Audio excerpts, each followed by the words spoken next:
கடவுளின் அருளால் தமிழ் பேசும் அனைத்து நல்ல உள்ளங்களுக்கும் வணக்கம். வாழ்க வளமுடன். இப்போ வந்திருக்கக்கூடிய குரு பெயர்ச்சி 12 ஆண்டுகளுக்கு பிறகு மேஷ ராசியில இருந்து ரிஷப ராசிக்கு மாறி இருக்கிறாரு. இதன் காரணமா நமக்கு எந்தெந்த மாதிரியான அற்புதமான பலன்கள் நிகழப்போகுது அப்படிங்கிறத நம்ம சேனல்ல ஆல்ரெடி பதிவு பண்ணியிருக்கோம். பார்த்துருந்தீங்க அப்படின்னாக்க நன்றிங்க. பார்க்காத அன்பர்களாக இருந்தீங்கன்னாக்க சேனலில் வீடியோஸ் இருக்குது, நிச்சயமாக பார்த்து இந்த குரு பயிற்சி உங்களுக்கு இந்த மாதிரியான அற்புதமான பலன்களை கொடுத்துருக்குங்கிறத தெரிஞ்சுக்கோங்க. சரிங்க, அது ஒரு பக்கம் இருக்கட்டும். இந்த மாதத்துடைய தொடக்கத்தில் 1ஆம் தேதியே நடந்திருக்கக்கூடிய இந்த குரு பயிற்சி ஒரு பக்கம் இருந்தாலும் இந்த மாதத்தில் இன்னும் சில கிரக பயிற்சிகள் நடைபெற போகுதுங்க. அந்த விதத்தில் புதன் பகவான், சுக்கிர பகவான், சூரிய பகவான், இந்த 3 கிரகங்களுடைய பெயர்ச்சி நடைபெற போகுது. இவர்களுடைய பெயர்ச்சி பொதுவா நம்முடைய எல்லாருக்குமே குடும்பம், தொழில், வியாபாரம் இதை எல்லாத்தையும் மாற்றக்கூடிய அமைப்பு இவங்களுக்கு இருக்குங்க. இதன் காரணமா யாருக்கெல்லாம் அதிர்ஷ்டமான பலன் கிடைக்க போகுது அதை தெளிவா தெரிஞ்சுக்கலாங்க. அதுக்கு முன்னாடி இந்த மே மாதத்துல 3 கிரக பயிற்சி நடக்க போகுதுன்னு நான் சொன்னேன். அது எந்தெந்த தேதியில எந்தெந்த கிரகங்கள் பயிற்சி ஆகுறாங்க அதையும் தெளிவா பார்க்கலாங்களா? மே மாதத்துடைய முதல் நாளாக இருக்கக்கூடிய மே 1ஆம் தேதி குரு பகவான் மேஷ ராசியிலிருந்து ரிஷப ராசிக்கு பயிற்சி அடைஞ்சிட்டாரு. அடுத்ததா வரக்கூடிய மே மாதம் 10ஆம் தேதி மேஷ ராசிக்கு புதன் பகவான் பயிற்சி ஆகிறாரு. அடுத்ததான் மே 14ஆம் தேதி சூரிய பகவான் மேஷத்துல இருந்து ரிஷபத்துக்கு மாற போறாரு. இவரை தொடர்ந்து மே 19ஆம் தேதி ரிஷபத்திற்கு சுக்கிர பகவான் பயிற்சியாகி, அவர் ஆல்ரெடி பார்த்தீங்கன்னாக்கா சுக்கிர பகவான் தான் ரிஷப ராசிக்கு அதிபதி இல்லையா? ஸோ அவர் பார்த்தீங்கன்னாக்கா அவருடைய இடத்துக்கு அதிபதியாக சஞ்சரிக்க இருக்காருங்க. இவரை தொடர்ந்து மே மாதத்தினுடைய இறுதி நாளாக இருக்கக்கூடிய மே 31ஆம் தேதி புதன் பகவான், புத்திக்கு அதிபதியாக விளங்கக்கூடிய புதன் பகவான் ரிஷபத்துக்கு பயிற்சியாகிறாரு. இந்த கிரகங்களுடைய பயிற்சினால எந்தெந்த ராசிக்கு அதிர்ஷ்டம் ஜொலிக்கும் அப்படிங்கிறத தெளிவா பார்க்கலாம்.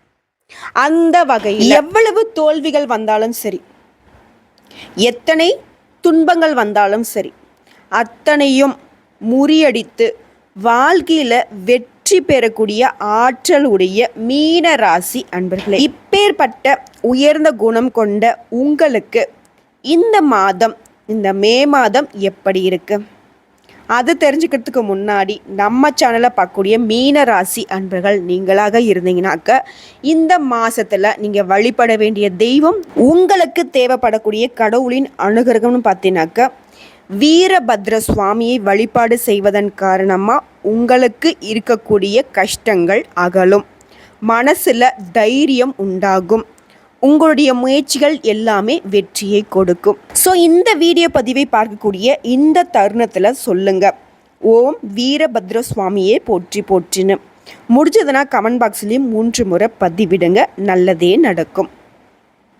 ஸோ இந்த வகையில் இந்த மே மாதம் எப்படி இருக்க போகுதுங்கிறத விரிவாக பார்க்கலாங்க. பொதுவாகவே உங்களுடைய குணத்துக்கு எல்லாமே நல்லதாகவே நடக்கும். ஒரு சில காரணங்களால் சில விஷயங்கள் தள்ளி போகும். ஸோ அந்த வகையில் இந்த மாதத்தை பொறுத்த வரைக்கும் உங்களுக்கு கஷ்டங்களை கொடுத்த எந்த விஷயமா இருக்கட்டும் எல்லாமே விலகி நன்மைகள் மட்டுமே நடக்க போகுதுங்க. அந்த வகையில் எந்த ஒரு வேலையை பற்றியும் அதிகமாக யோசிக்கிறத மட்டும் நிறுத்திடுங்க.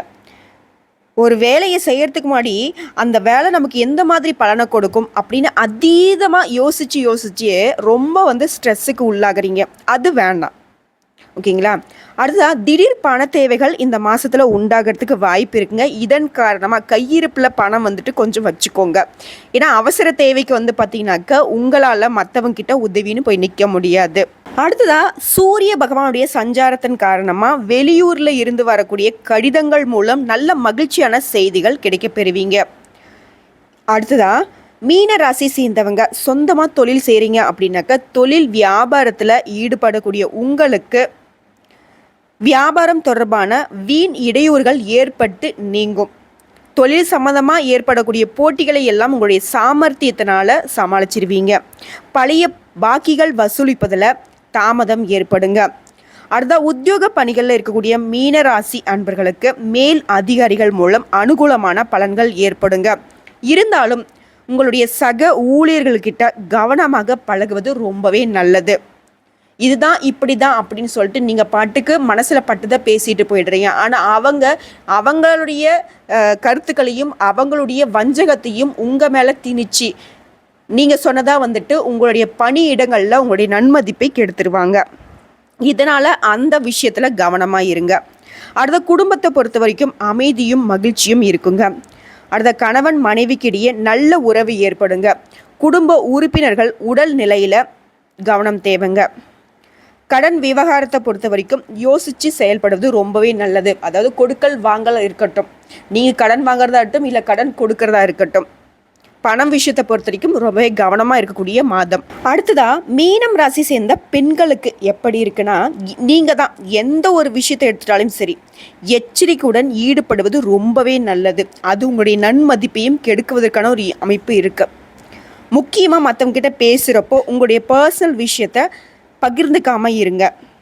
கடித போக்குவரத்து மூலம் நல்ல தகவல்கள் வந்து சேரும். வீண் மன சஞ்சலங்கள் ஏற்பட்டும் நீங்கும். புரியுதுங்களா? அடுத்த கலைத்துறையில் இருக்கக்கூடிய மீனராசி அன்பர்களுக்கு எதிர்பார்த்த அளவு வாய்ப்புகள் வந்து குவியுங்க. மேலும் உங்களுடைய பொருட்களை நீங்கள் கவனமாக பாதுகாப்பது ரொம்பவே நல்லது. இதைத் தொடர்ந்து அரசியல் துறையில் இருக்கக்கூடிய மீனராசி அன்பர்களுக்கு எந்த வாக்குறுதியும் கொடுப்பதை தவிர்ப்பது ரொம்பவே நல்லது. அப்படி வாக்கு கொடுத்துட்டீங்க அப்படின்னா அதை காப்பாற்றுறதுக்கு ரொம்பவே கஷ்டப்பட வேண்டி இருக்கும். இதன் காரணமாகவும் நீங்கள் இவன் சும்மா வாயிலே இது பண்ணிட்டு இருக்கான்ப்பா அப்படின்ட்டு சொல்லக்கூடிய அளவுக்கு உங்களுடைய உழைப்புக்கு மதிப்பு மரியாதை இல்லாமல் போயிடும். அடுத்த இந்த காலகட்டத்தை பொறுத்தவரைக்கும் மீன ராசிக்காரங்க கோபத்தை குறைப்பது நன்மையை தரும்.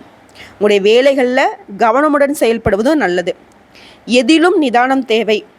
எந்த விஷயத்தை எடுத்துட்டாலையும் உங்களுடைய பேச்சுக்கள்லையாக இருக்கட்டும், உங்களுடைய செயல்பாடுகளையாக இருக்கட்டும், நிதானமாக ஒரு விஷயத்தை செய்யுங்க.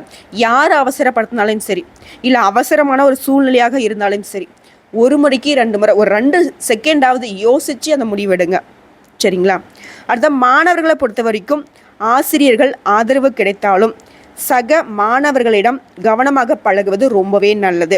மேலும் இந்த காலகட்டத்தை பொறுத்த வரைக்கும் கல்வியில் இருந்து வந்த தடைகள் எல்லாமே நீங்குங்க. அடுத்ததா நட்சத்திர பலன்களை பார்க்கலாங்க. பூரட்டாதியில் 4ஆம் பாதம், உத்திரட்டாதி மற்றும் ரேவதி நட்சத்திரம் சேர்ந்ததான மீனராசி. அந்த வகையில் பூரட்டாதி 4ஆம் பாதத்தை சேர்ந்தவங்களுக்கு இந்த மாதம் உங்களுடைய உறவுக்காரர்களுடைய வருகையினால் செலவுகள் உண்டாகலாம்.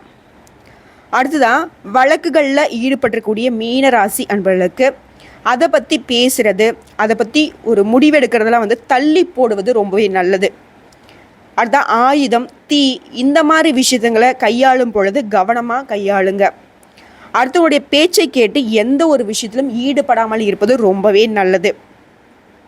மேலும் வீண் அலைச்சல்களும் செலவுகளும் இந்த மாதத்தில் உண்டாகிறதுக்கு வாய்ப்பு இருக்கிறதுனால தான் கவனமாக செயல்படுங்க. குடும்பத்தில் பொறுத்த வரைக்கும் இத்தனை நாட்களாக இருந்து வந்த குழப்பங்கள் நீங்கும். சந்தோஷம் நிரந்தரமாக இருக்கும். அடுத்த உத்திரட்டாதி நட்சத்திரக்காரர்களுக்கு இந்த மாதம் வேடிக்கை வினோத நிகழ்ச்சிகளில் எல்லாமே குடும்பத்தோடு கலந்துக்கிட்டு சந்தோஷப்படுவீங்க. சிலருக்கு திருமணம் கைகூடும். கணவன் மனைவிக்கிடையே நெருக்கம் ஏற்படுங்க. உங்களுடைய பிள்ளைகளால் நன்மைகள் நடைபெறும். மேலும் இந்த மாதத்தை பொறுத்த வரைக்கும் நீங்கள் எதிர்பார்த்த உதவிகள் எல்லாமே நீங்கள் நினச்ச மாதிரி கிடைக்குங்க. அடுத்த விரும்பிய பொருட்களை எல்லாம் வாங்கி மகிழ்வீங்க. பண வரவு அதிகமாக இருக்கிறதுன்னு காரணமாக உங்களுடைய சேமிப்பும் கூடுங்க. மற்றவங்கிட்ட பேசுகிறப்ப மட்டும் கவனமாக பேசுவது நல்லது. நல்லதே பேசினாலும் சரி, இல்லை கொஞ்சம் கோபதாபங்களை காட்டுறதா இருந்தாலும் சரி, பேச்சுக்களில் கவனம் தேவை. நம்மளை சுற்றி சூழ்ச்சி வேலைகள் அதிகமாக இருக்குது. இதனால தான் குறிப்பிட்டு சொல்லிட்டு இருக்கோம். பொதுவாகவே மீன ராசிக்காரங்க வார்த்தைகளில் நிதானம் தேவை. அடுத்ததாக ரேவதி நட்சத்திரக்காரர்களை பொறுத்த வரைக்கும் வீண் பழிகள் உண்டாகலாம். உங்களுடைய வேலைகளில் நீங்கள் எதிர்பாராத சில சிக்கல்களை சந்திக்க வேண்டிய ஒரு அமைப்பும் இருக்குது. இதனால தான் எதுலேயும் கவனம், எங்கும் கவனம். அடுத்த உத்தியோக பணிகள் இருக்கக்கூடிய மீனராசி அன்பர்களுக்கு கூடுதல் பணி சுமையை ஏற்க வேண்டிய ஒரு சூழ்நிலையும் இருக்குது. கோபத்தை குறைச்சிக்கிட்டு நிதானமாக பேசுவது பிரச்சனைகள் ஏற்படாமல் தடுக்குங்க. அடுத்த உடல் ஆரோக்கியத்தை பொறுத்த வரைக்கும் கவனம் தேவை. செலவுகள் கூடுவதற்கான ஒரு அமைப்பு தான் இருக்குது. உங்களுடைய பொறுப்புகளும் அதிகரிக்கும். வீட்டையே விட்டு வெளியில் போய் தங்கிறதுக்கான ஒரு அமைப்பும் இருக்குங்க. ஸோ எல்லா விஷயமும் நல்லதும் இல்லை, எல்லா விஷயமும் கெட்டதாகவும் இல்லை. 100% வந்து பார்த்தீங்கன்னாக்கா உங்களுக்கு ஒரு 70% நன்மைகள் தான் இருக்குது.